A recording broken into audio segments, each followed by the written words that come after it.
ಬೋವಿ ಸಮಾಜದ ರಾಷ್ಟ್ರೀಯ ಅಧ್ಯಕ್ಷನಾಗಿ ಇಡೀ ದೇಶದ 18 ರಾಜ್ಯಗಳಲ್ಲಿ ಪ್ರವಾಸ ಮಾಡಿ ಸಮಾಜದ ಬಗ್ಗೆ ಸಂಘಟನೆ ನೋಡಿದ್ದೇವೆ. ಇಡೀ ದೇಶದಲ್ಲಿ 4 ಕೋಟಿ ಜನಸಂಖ್ಯೆ ಇದ್ದೇವೆ. ಇಡೀ ದೇಶದಲ್ಲಿ ಬೋವಿ ಸಮಾಜದ ಜೀವನೋಪಾಯಕ್ಕಾಗಿ ಕಲ್ಲು ಕೆಲಸ, ಮೊಂಡಿ ಕೆಲಸ ಮಾಡಿಕೊಂಡು ರಸ್ತೆಗಳ ನಿರ್ಮಾಣ, ಕಟ್ಟಡಗಳ ನಿರ್ಮಾಣ, ಅಣೆಕಟ್ಟುಗಳ ನಿರ್ಮಾಣ ಮಾಡಿ ಈ ದೇಶಕ್ಕೆ ಕೊಡುಗೆಯಿಂದ ಬೋವಿ ಸಮಾಜ ಕೊಟ್ಟಿದೆ. ಆದರೆ ಈಗ ಬಲಾಢ್ಯರು, ಶ್ರೀಮಂತರು, ಬಂಡವಾಳಶಾಹಿಗಳು ಕ್ರಷರ್ಗಳನ್ನು ನಡೆಸುತ್ತಿದ್ದು ಬೋವಿ ಸಮಾಜಕ್ಕೆ ಕೂಲಿ ಕೆಲಸ ಕೂಡ ಸಿಗದಂತಾಗಿದೆ. ವಿಶೇಷವಾಗಿ ಕೋಲಾರ ಜಿಲ್ಲೆಯಲ್ಲಿ ಹೆಚ್ಚಿನ ಜನಸಂಖ್ಯೆಯಲ್ಲಿ ವಾಸ ಮಾಡತಕ್ಕಂಥ ಬೋವಿ ಸಮಾಜ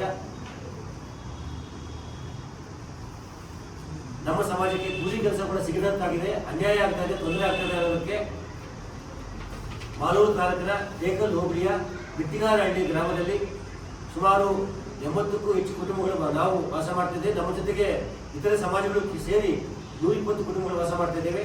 ಆ ಗ್ರಾಮದ ಸುತ್ತಮುತ್ತಲು ಸುಮಾರು 3 ಕ್ರಷರ್ಗಳು ನಡೀತಿದ್ದು ಆ 3 ಕ್ರಷರ್ಗಳು ಕೂಡ ಅದನ್ನ ಉತ್ಪತ್ತಿ ಆಗುತ್ತಾ ಜಲ್ಲಿಯನ್ನ, ಎಂಸಾಟನ್ನ ಸಾಗಿಸಲು ಅನಧಿಕೃತವಾಗಿ ಸರ್ಕಾರಿ ಕೆರೆಯಲ್ಲಿ ರಸ್ತೆ ನಿರ್ಮಾಣ ಮಾಡಿಕೊಂಡು ಊರಿನ ಮಧ್ಯಭಾಗದಲ್ಲಿ ಪ್ರತಿ ದಿವಸ 100 ಟಿಪ್ಪರ್ಗಳ ಮೂಲಕ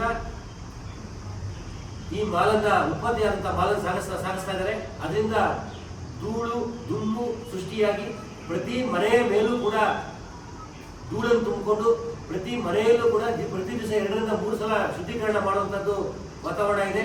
ಆ ಧೂಳನ್ನು ಕುಡಿದು ಮಹಿಳೆಯರು, ಗರ್ಭವತಿಯರು, ಮಕ್ಕಳು, ವೃದ್ಧರು ಶ್ವಾಸಕೋಶಕ್ಕೆ ಸಮಸ್ಯೆ ಆಗಿ ಕ್ಯಾನ್ಸರ್ ಬರುವಂತಹ ಸಾಧ್ಯತೆಗಳಿದ್ದಾವೆ.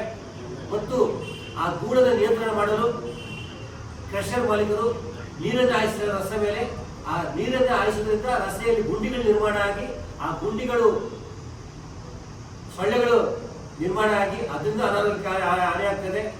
ಮತ್ತು ರಾಜ್ಯ ಸರ್ಕಾರ ಗ್ಯಾರಂಟಿ ಸ್ಕೀಮ್ಗಳಿಗೆ ಹಣ ಸಂಗ್ರಹ ಮಾಡುವ ಗುಂಪಿನಲ್ಲಿ, ಟ್ಯಾಕ್ಸ್ ಅನ್ನು ಹೆಚ್ಚು ಸಂಗ್ರಹ ಮಾಡುವ ಗುಂಪಿನಲ್ಲಿ ಇದನ್ನು ನಿಯಂತ್ರಣ ಮಾಡಬೇಕಂತ ತಹಶೀಲ್ದಾರು, AC ಮತ್ತು DC ಸರ್ಕಾರಕ್ಕೆ ಹೆಚ್ಚು ತೆರಿಗೆಯನ್ನು ಸಂಗ್ರಹ ಮಾಡಿಕೊಡುವ ನಿಟ್ಟಿನಲ್ಲಿ ಆ ಬಡವರಿಗೆ ತೊಂದರೆ ಆಗ್ತಾ ಇದ್ರು ಗಮನ ಹರಿಸಿದಂಗೆ ಅನಧಿಕೃತವಾಗಿ ಸರ್ಕಾರಿ ಕೆರೆಯಲ್ಲಿ ರಸ್ತೆ ನಿರ್ಮಾಣ ಮಾಡಿಕೊಂಡಿದ್ರು.